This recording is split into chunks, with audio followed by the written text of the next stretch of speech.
Hi guys, it's great to be with you today. So my name is Vijay Chetty, and I'm the head of business development at dYdX. And I'm very excited to be joined by Ran Yi, COO at Kronos Research and Wootrade, as well as Ben York, VP of marketing at Wootrade, as well as Yiran Tao, China lead at dYdX. This is our fourth AMA in our series focused on market making and trading. And Kronos is a proprietary trading firm conducting high-frequency trading across a variety of cryptocurrencies, markets, and multi-strategies. They are one of the largest market makers in crypto in Asia. And Wootrade is a liquidity provider for centralized and decentralized exchanges, wallets, institutions, and individual traders. And it leverages dYdX liquidity as well. The next hour, we'll be talking about community questions around Kronos, Wootrade, and market making on dYdX more generally. Please submit any additional questions in the chat in our Discord, in the AMA channel, or on the YouTube live chat. So Ran and Ben, thanks a lot for joining today. And to kick things off, just wanted to talk a little bit about an overview of the story behind Kronos, Wootrade, what you guys do, and a lot of the day-to-day. So why don't we kick things off by having you guys each introduce yourself and speaking about the founding story of Kronos and Wootrade as well. So Ran, do you want to kick it off?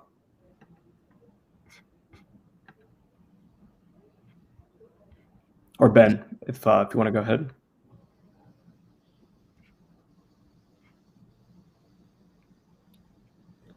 It looks like we might have some connection issues. Yeah. Just give it a minute.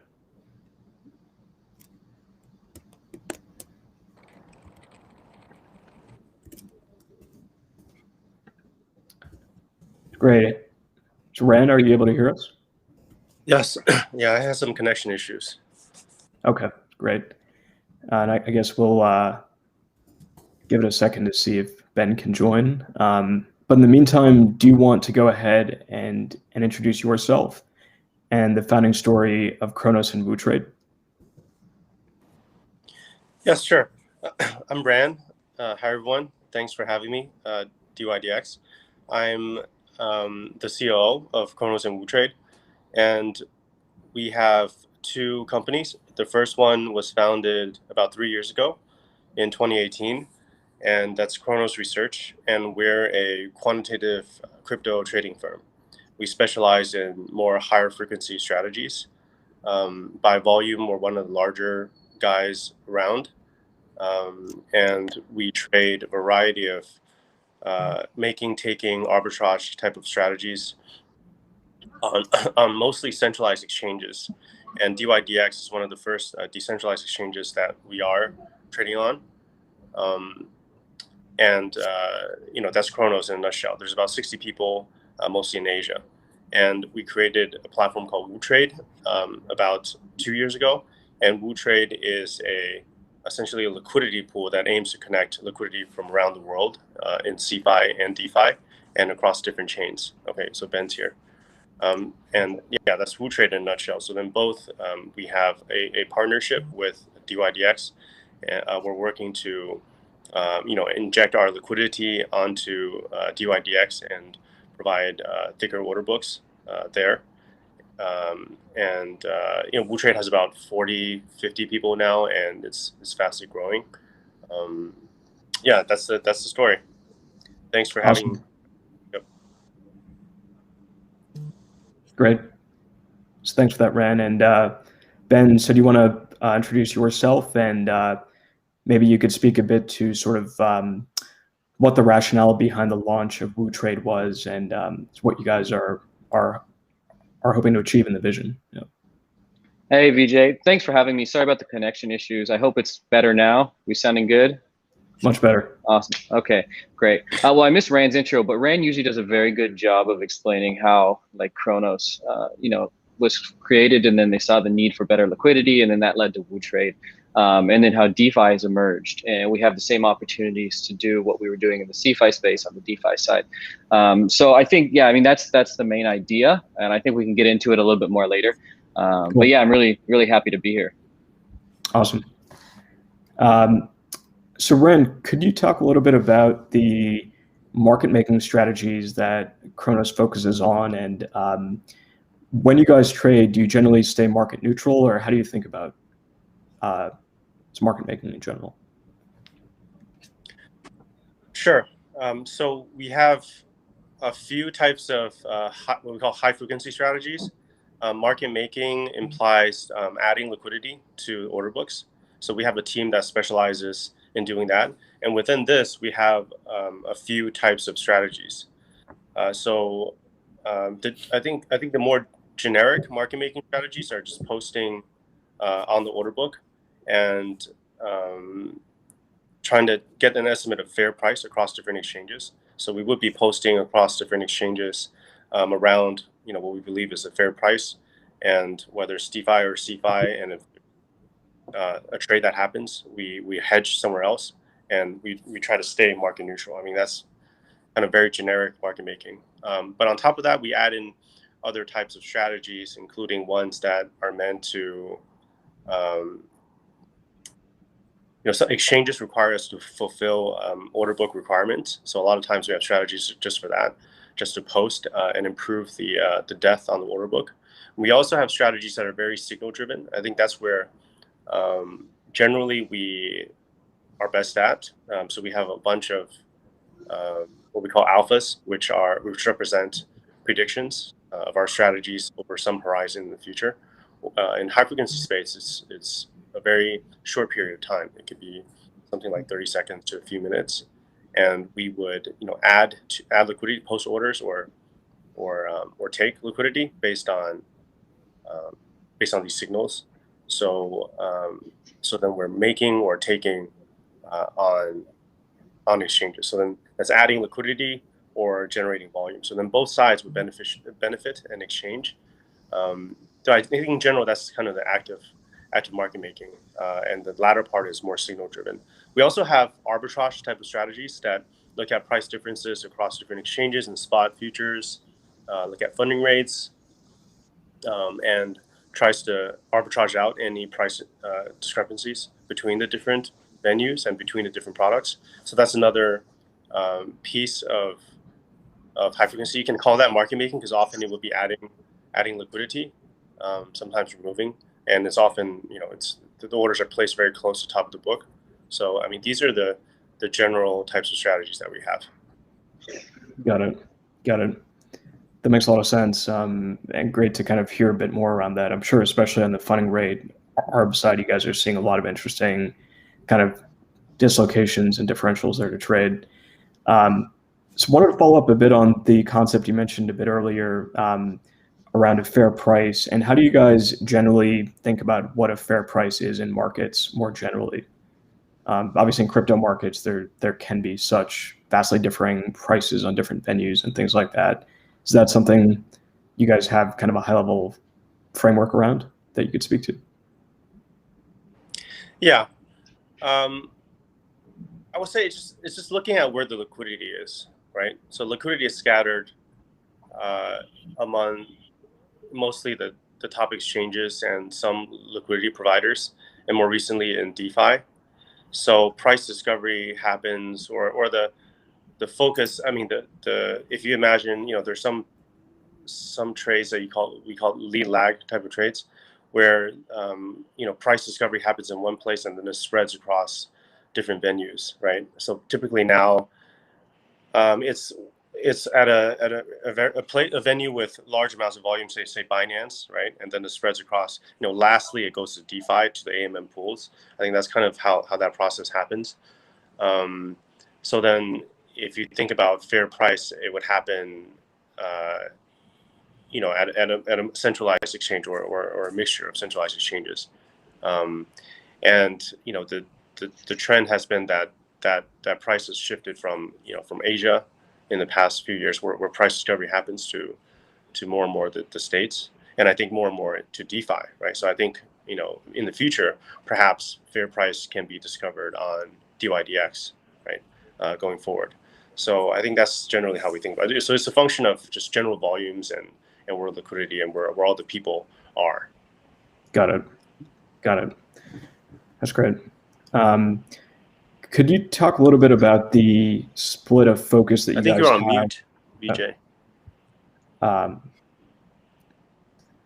I can hear him. You guys able to hear me now? Cool. I can hear you. Yeah, it's the global connected world, and calling in from different spots. Some issues to be expected. But it's maybe speaking a bit about the split of focus around different products.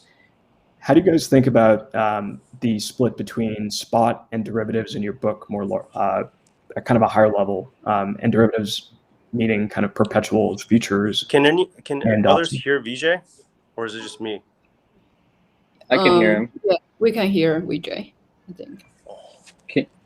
Can you hear? Maybe we can. He's going to drop off. Let's see if. Okay. Yeah, I think this would be, a good question for Rand to handle, particularly around the split. I can say that, regarding options, it's not something that Kronos is doing quite actively right now. I mean, they're definitely exploring it. They're running a lot of tests on it, but a lot is on the spot and then on the future side. Rand, can you hear us now? Is that better, Rand? I couldn't hear anyone for the past few minutes. Okay. We hear you. Yes, we can hear you well. Okay, so if everyone can hear me, I guess the question, what's the split of focus around spot versus derivatives options in the book? So we trade anything that's liquid, and so if you look at just volumes across crypto in general, I think derivatives are 2 to 3x the total quantity volume traded for spot. So I mean, in general, that's how our volume breakdowns would be. So we'll trade. We trade a lot of futures on centralized and now more decentralized exchanges and a lot of spot.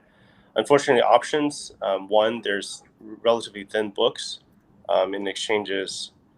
Well, there's not that many exchanges out there, especially ones with liquidity, and a lot of the action happens on, like an OTC platform, like say Paradigm. So we don't trade a lot of options, but we do have a team that's actively trading options. But we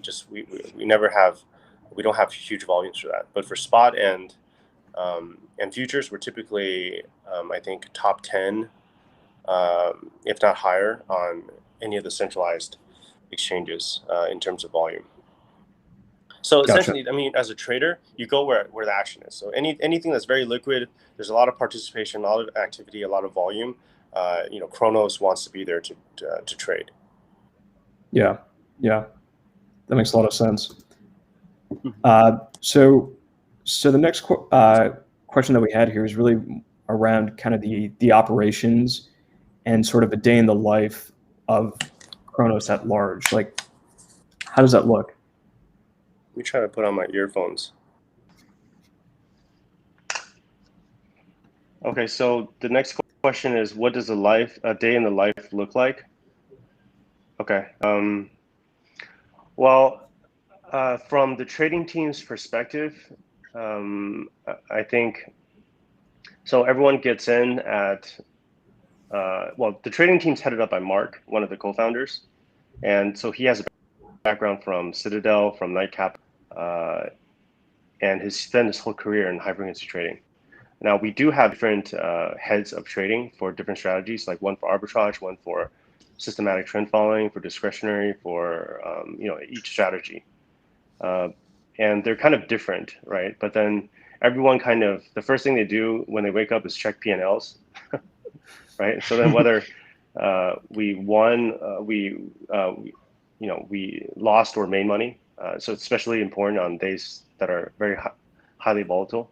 In those times, sometimes they would wake up in in the middle of the night, right? So after checking P&Ls, I think it's going through the motions of verifying that all the trade processes are working, and seeing if there's any issues that popped up. There's actually not a ton of for quant trading. There's not a ton of watching the markets and trying to like think about market moves that's going to happen in the future, because that's what the machines are for, what the algorithms are for. So it's not like everyone's on shifts 24/7 watching the markets. It's more about seeing what happened and the P&Ls that arose from that versus what we anticipated via what we call simulations. So the expected P&Ls versus the estimated P&Ls, and then if there's discrepancies there. If there's discrepancies, then it might be an issue, right? And then a lot of so then we break things down into researchers and traders. Traders focus on how to optimize our existing set of prediction or logic in generating P&L and map that to different exchanges, right? So then every exchange, the infrastructure is kind of different, and the microstructure is different. And that's kind of what we think about. Got it. Your audio is coming in a little bit. And so a lot of the time for the researchers are to discover new ways that can generate what we call alpha, right? By looking at statistics, by looking at all types of historical patterns, and to figure out new signals. For the traders, it's just to optimize what we have on the different exchanges, and then everyone works together, right? So a lot of work is done on the research side and programming side for the traders, because everything's algorithmic. What kind of discretionary decisions that come into play sometimes are what kind of regime the market is in, right? Because so for this month, the market is very different than say in April, right? Because volatility has dampened except for yesterday. Prices are very choppy. The market is choppy. It's not trending. There's a lot less participation due to the Chinese government regulations and such. So it's a very different environment. So then the models have to be tweaked, right, to fit that kind of environment. There's assumptions that gets built into every model, because they're not so they're not perfect.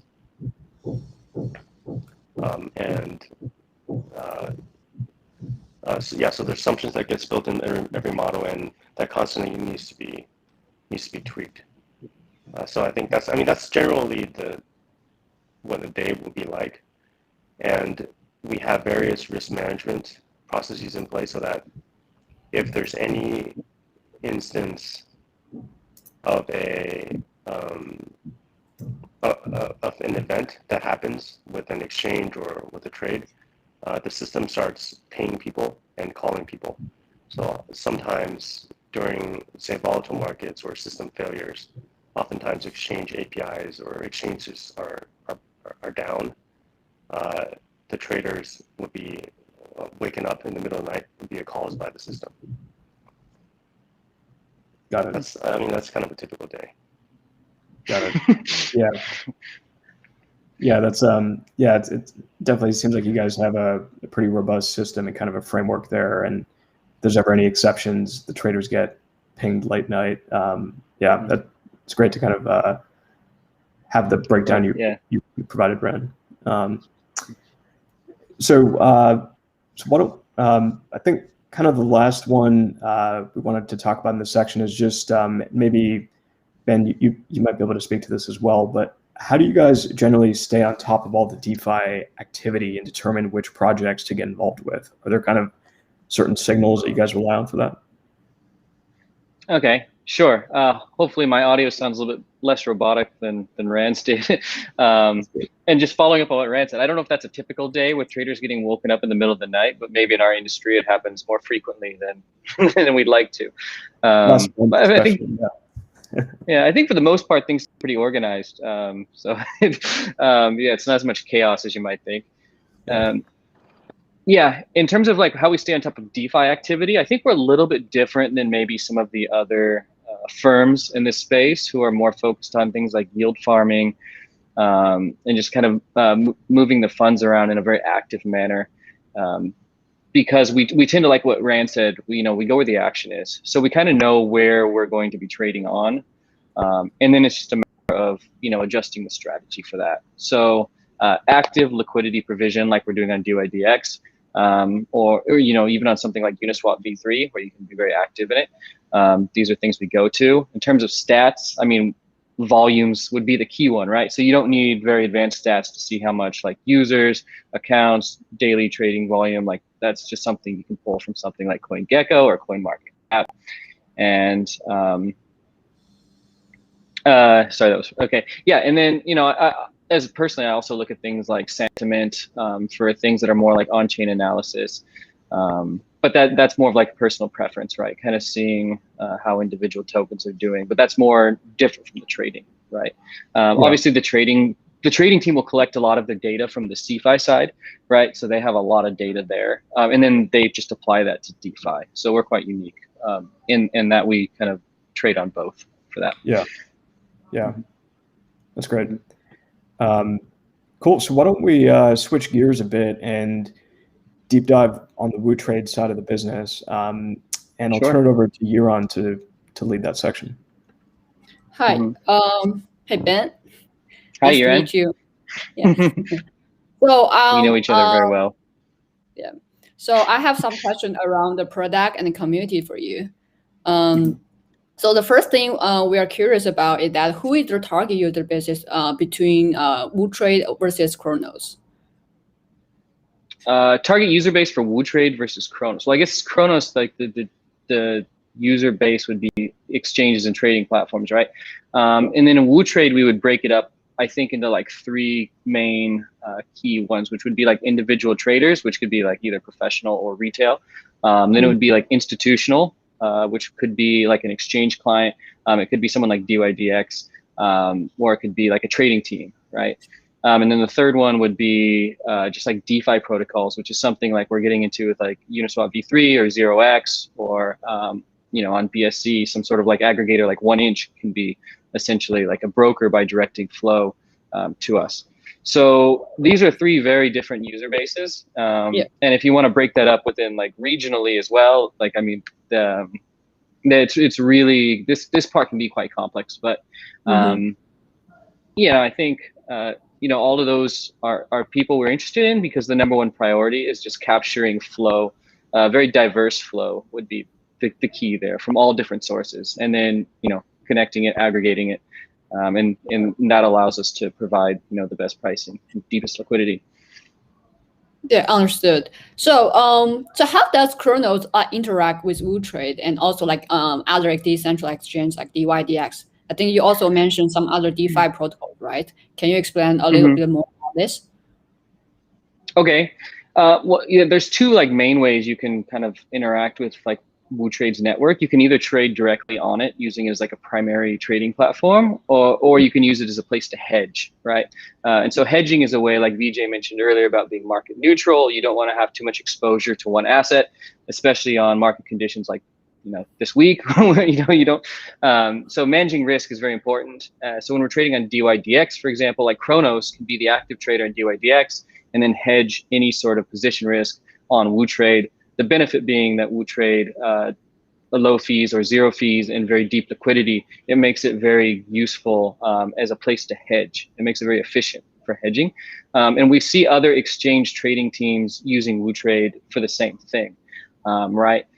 So that's kind of the indirect usage of the network, using it as a place to hedge. I guess with something like 0x, which is like an aggregator, right? It's more of a swaps aggregator. It would be direct, right? So if any like a user would go into 0x and put in, we want the swap, there'd be like a request for quote, an RFQ that would hit us, and then we provide a price. If the price is the best price, it goes directly into Wootrade there, right? So those are, I guess, are the two ways that we interact. Okay, makes sense. So, like currently, what are some of the most top active pairs on Wootrade that people love to trade? Generally speaking, the main assets are like Bitcoin, Ethereum are usually top three. You know, sometimes if there's like an alt on an incredible run, sometimes something like BNB or DOT or something like that could show up. We had Doge showing up a few times during the spring, which was quite unusual. But it also spoke to the diversity of the flow on our. Well, it could be that. It could also be that a lot of professional traders are also using it, buying Doge. I think the main ones mostly, and because of our strength as an aggregator, it's very difficult to aggregate these long tail assets, you know, like the really small obscure ones on layer twos. So we stick mostly to the main ones. And that gets probably some DeFi tokens, right? Whenever it's hot. Oh yeah. You know, I think on our network right now we have things like Aave, Curve, Synthetics. You know, a lot of the main ones, and that's something we're looking to grow, right? Because also 1inch is there. You know, you know, these are tokens that can build these mutually beneficial synergies between protocols. A lot like what we're doing, you know, with dYdX right now. Obviously, you guys don't have a token, but this is, you know, something we want to grow, right? Mutually beneficial relationships. And one of your advantage is that Kronos can aggregate liquidity between stacks and the decentralized exchanges. So even with long tail assets, your users can still have the best liquidity among all the platform, right? Yeah, definitely. It's obviously easier to aggregate from some larger exchanges than others. And yeah, one interesting thing from like a trading perspective is when we're doing the aggregation, like it's important that we are also hedging our risk, our exposure. So like the trading team, when we are considering which assets we add to the Wootrade network, they always like to see one that has a top futures pair on a main exchange, right? Because then the futures can be an important way of hedging risk. And that, yeah, that's another factor. And I think that might be interesting to your audience as they kind of understand how the different mechanisms work together. So the trading volume and liquidity of the token's future will be a consideration, like whether you will pick this token for Wootrade, right? Okay, makes sense. Yes. Yeah. Yes. Yeah. We have a guy on our team who put together this entire like metric ranking and things like volume, things like the needs of the business development team, things of like clients, like for example, if dYdX has a a token and they say, you know, we want people to make a market, this is all factored in, and then we decide basically what get ranked or what gets listed based on that. And we're doing about 2 assets per week at this rate. I think our flow team can handle that. Yeah. And so once we get to like the top 100, we got them all, then we'll kind of reassess the model. How many do you have now? Oh, good question. I think about a little bit less than 40, perhaps. Okay. But yeah. So you aim to have like 100 tokens, right? Well, that's tough to say because you know, everyone kind of says the top 100 now because that's the size of the industry. But if the industry keeps growing, then that, you know, we just want tokens that have trading volume, right, and demand. And so yeah, well, I mean, we want to scale with the industry, and we hope we'd see a world with even more diverse assets in the future. I see. So in addition to like the liquidity and also the token pairs, what are some other like good features of Wootrade do you traders most appreciate? Well, if you're speaking directly, I guess, to like the zero fee model, I think is probably what everybody talks about first, right? Because it's quite revolutionary for the space. Yeah, I mean, that opens up a whole new realm for things like hedging and different trading strategies that you might have if you can have 0 fees with really deep liquidity. Yeah, so I guess that would be a big one. And what we're at a very early stage, so we're taking on a lot of feedback from traders constantly, and also trends from within the industry, and we're using that to develop products that people want to use, right? That help people to make money through trading. Yeah, can you explain a little more about the 0 fee trading model? I'm sure some of the audience are not very familiar with this part. Yeah, I think it's something people are very curious by, and everyone's always like, well, how do you make money? Are you front running people, right? There's a lot of suspicion. You know, it's actually not that nefarious. I mean, it's basically instead of the exchanges taking a big fee, and then using that fee to pay market makers to trade, which is what happens on, like bigger exchanges, right? It's just a simple way of the market maker sharing the profit with the exchange, and then the exchange passes that on to the user, right? And we're kind of able to do this because of our unique position with controlling, like, we also have Kronos, the market maker. We also have Wootrade, the network. So we spread this kind of revenue around. There's a few ways they do it specifically. I guess one would be like rebates on other platforms, because Kronos trades very highly on every platform out there. So they get very favorable terms, and when they get very favorable terms, it allows them to be more profitable, and then spread some of that profit back to Wootrade, and it creates win-win-win situations across the board. Obviously, like the exchanges that Kronos trades on are happy that Kronos is able to trade more, meet the terms of their contract. The users on that exchange are happy that Kronos is trading there and creating better liquidity. Obviously, Kronos is happy, Wootrade's happy, and then Wootrade clients are happy. So everybody, it's a very strong cycle there.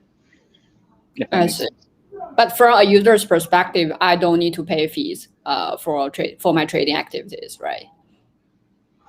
Right. If you stake tokens, if you stake Woo tokens, then yeah, and it's not very much for retail. I think it's like a couple $100 now. I need to stake like with some part of the Woo tokens, right? Mm-hmm. Right. Okay. Right. Exactly. And then for institutions, it's a little bit more the staking amounts to get to zero fees. Mm-hmm. Oh, I see. I see, like today, a lot of our audience is from Woo token fans. So can you maybe explain more about like what other roles that the Woo token play in the Wootrade ecosystem, and how what are their utilities, and why people like about Woo token? Okay, I mean, yeah, there's a lot of stuff that we haven't really announced because we haven't really gone down the full route of what we're building. It's particularly in DeFi, right? Because in DeFi, the industry is very dynamically changing and new products are coming out. And our core strength as a trader is useful everywhere, right? A liquidity provider is needed everywhere, especially when we start getting into like layer 2s, and everybody needs liquidity. And so for like the token itself, it's mostly used like when we talked about the stake, right? So people who want to use the network, stake it, right?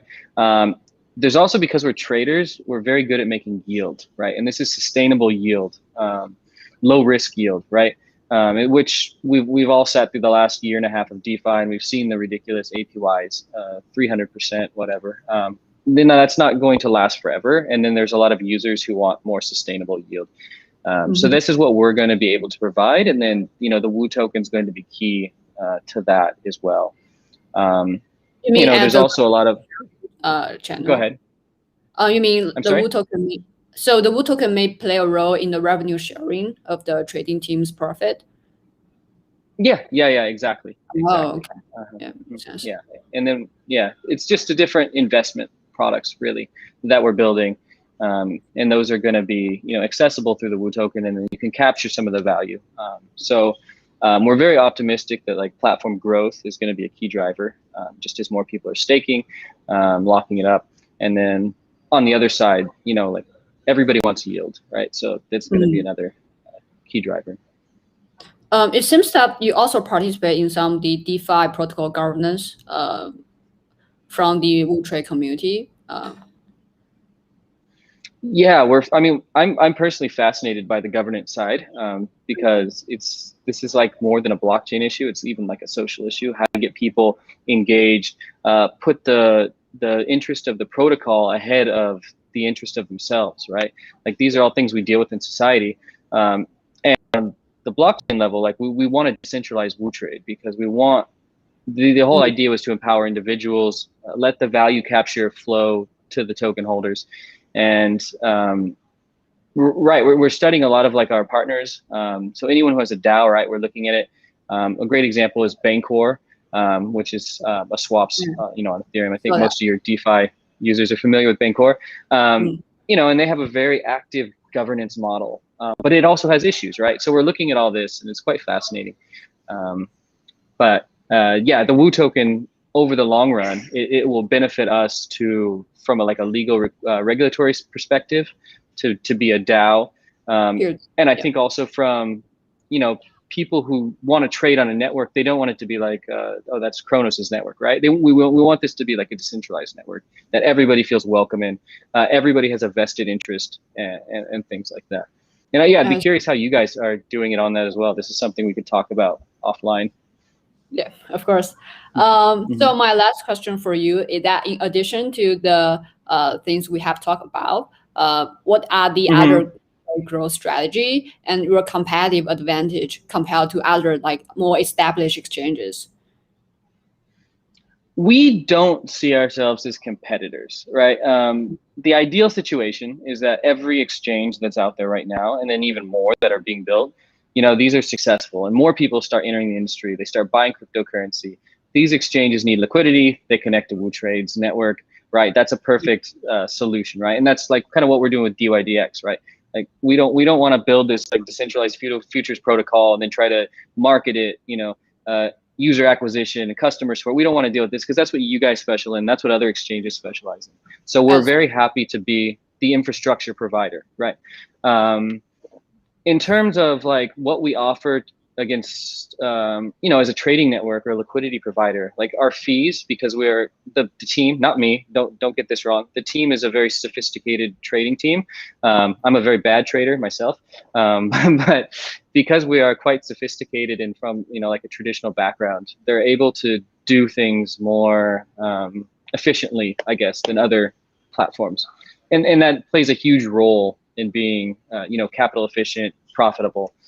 You know, another one is that we're very neutral and we're very protocol agnostic.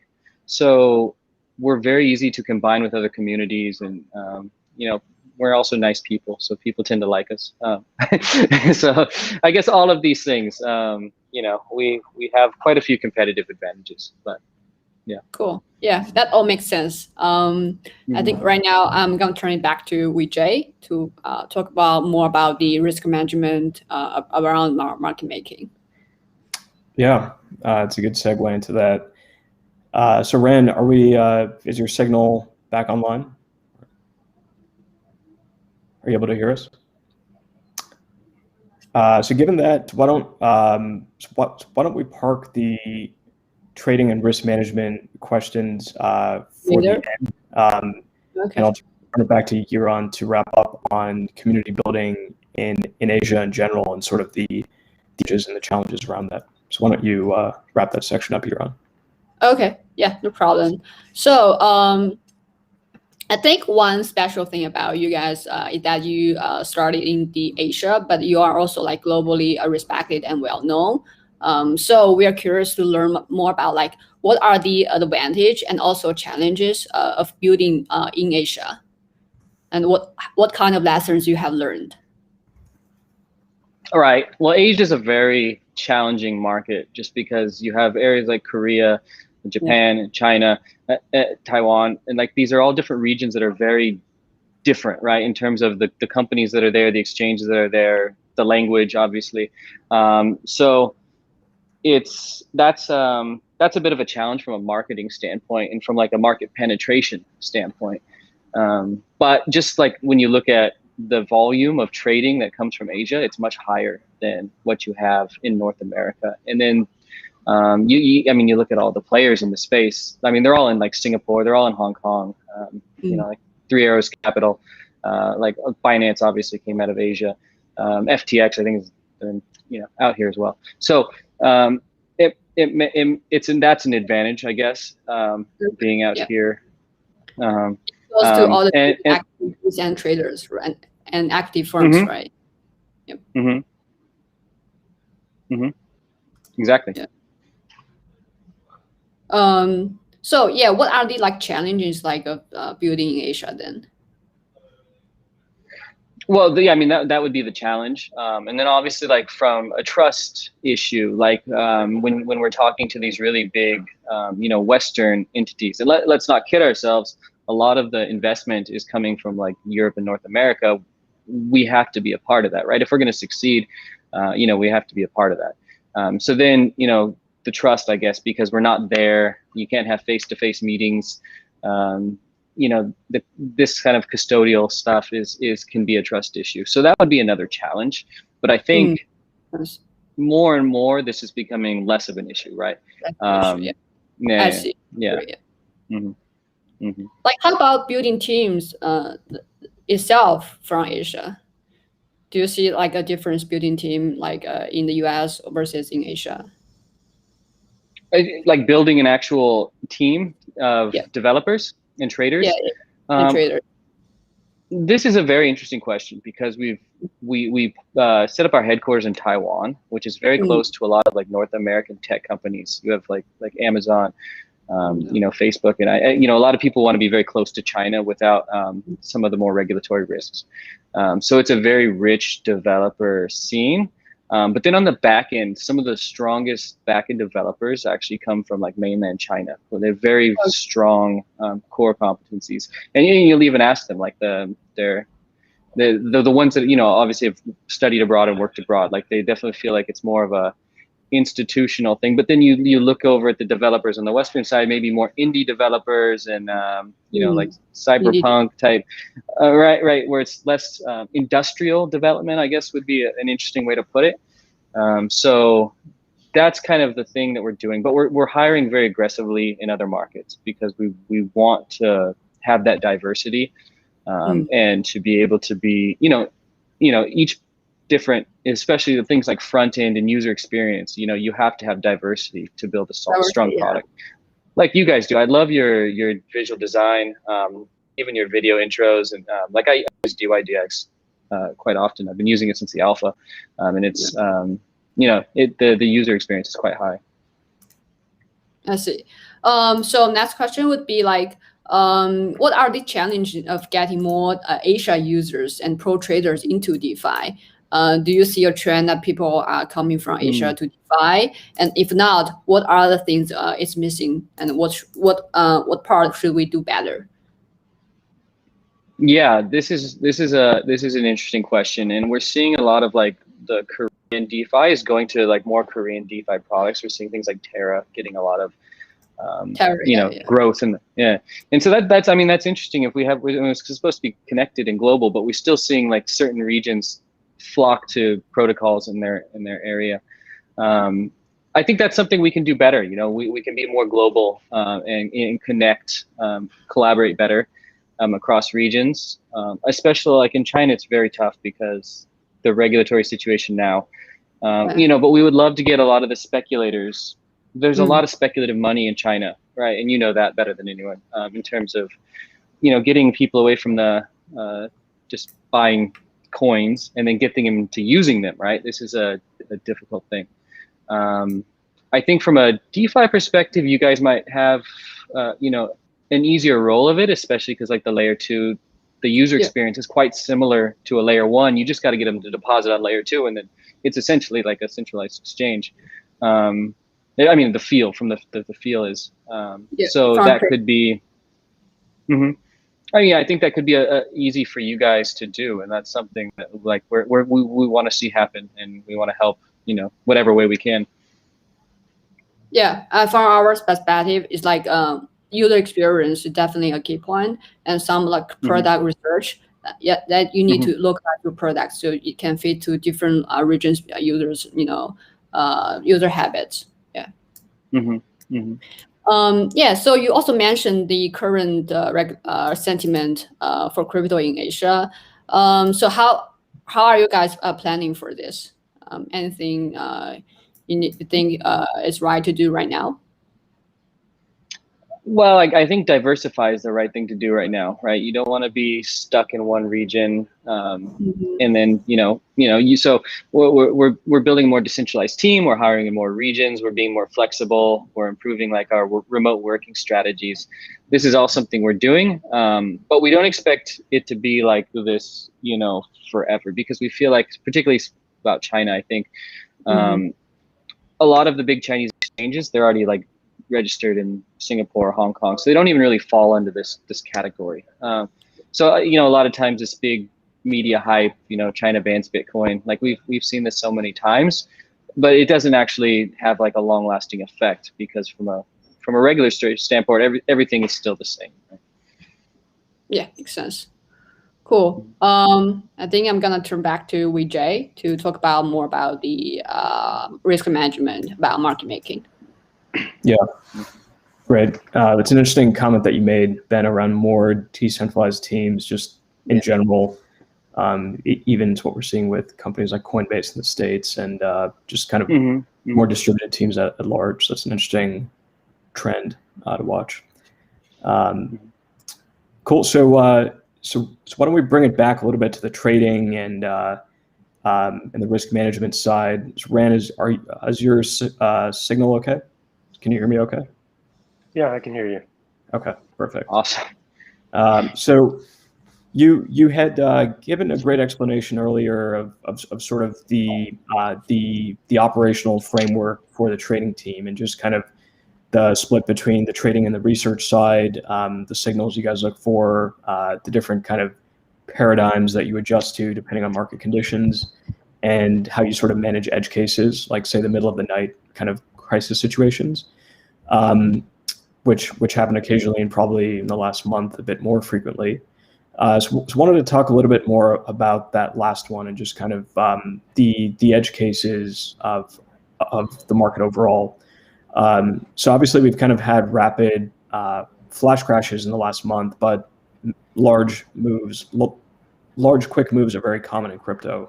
So how do you guys kind of ensure you're able to provide liquidity in all market conditions, and what's your general sort of playbook in a market crash? Like, is there an order of operations that you guys will go through in such situations?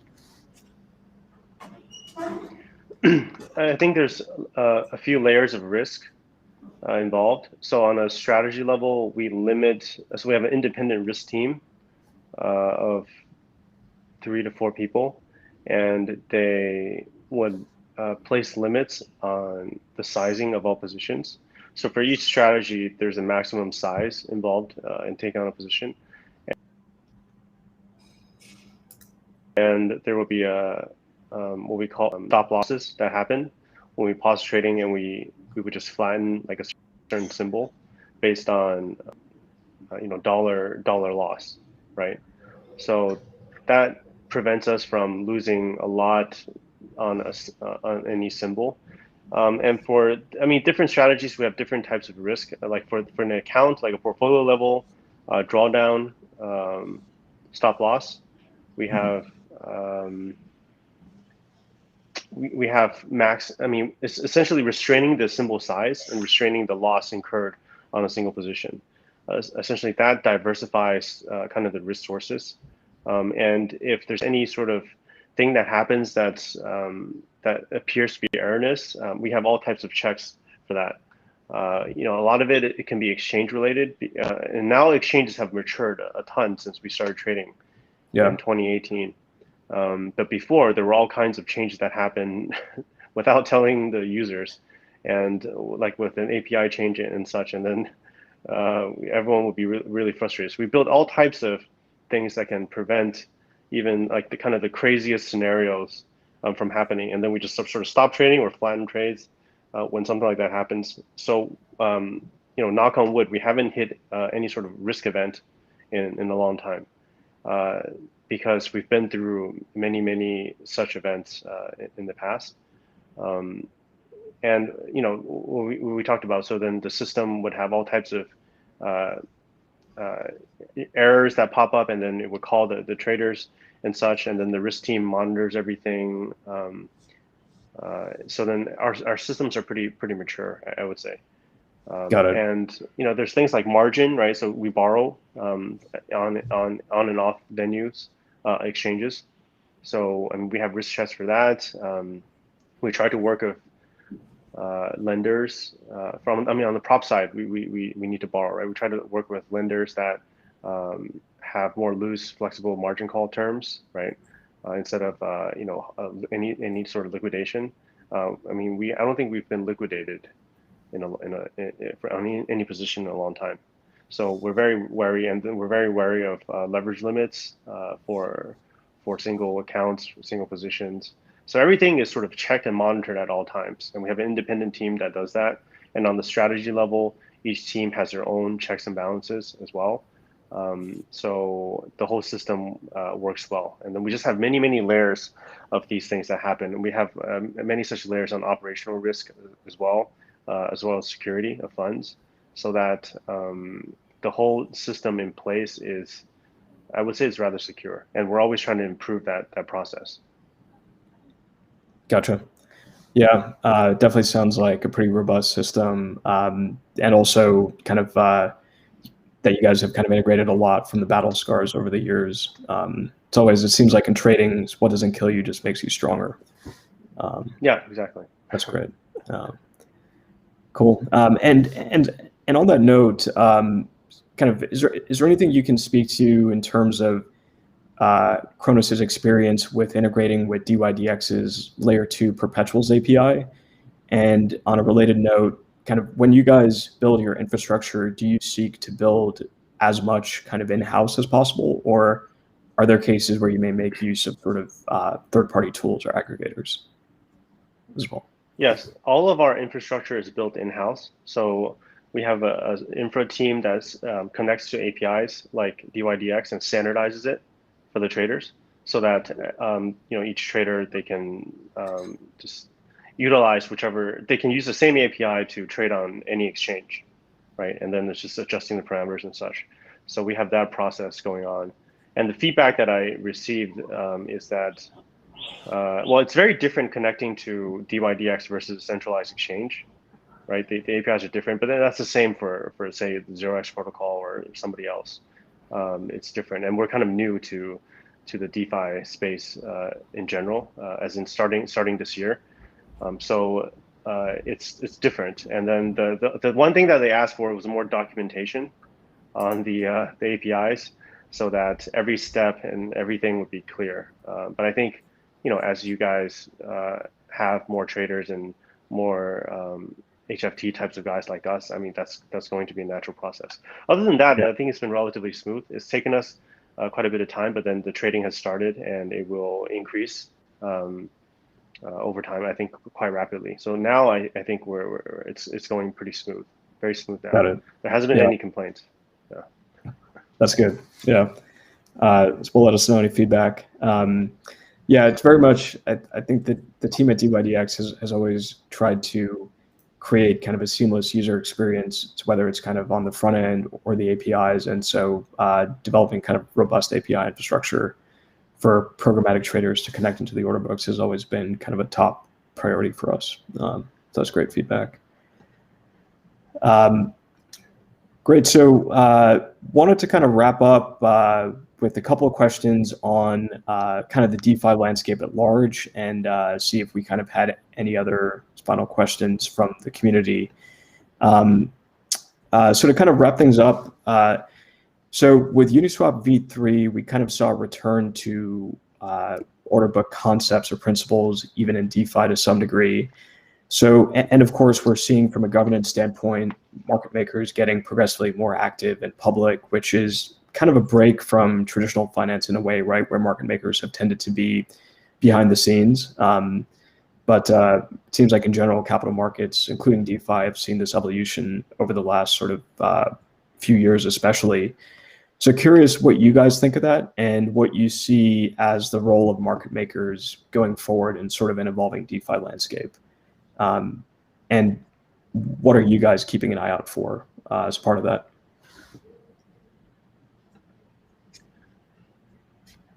Personally, I see more like a more important role in market makers going forward than like I think it'll be similar to the CeFi space, where I mean, it's two needs, right? It's one from the trader's perspective to get the best liquidity at the lowest cost, right? It's the same need in DeFi versus CeFi. Right now, it's kind of expensive in general, but I mean, guys like yourselves and I think a few others are trying to reduce the costs, right? And then to essentially enable the same sort of trading experience on chain versus off chain, which is what I think you're trying to do, and are doing really well at.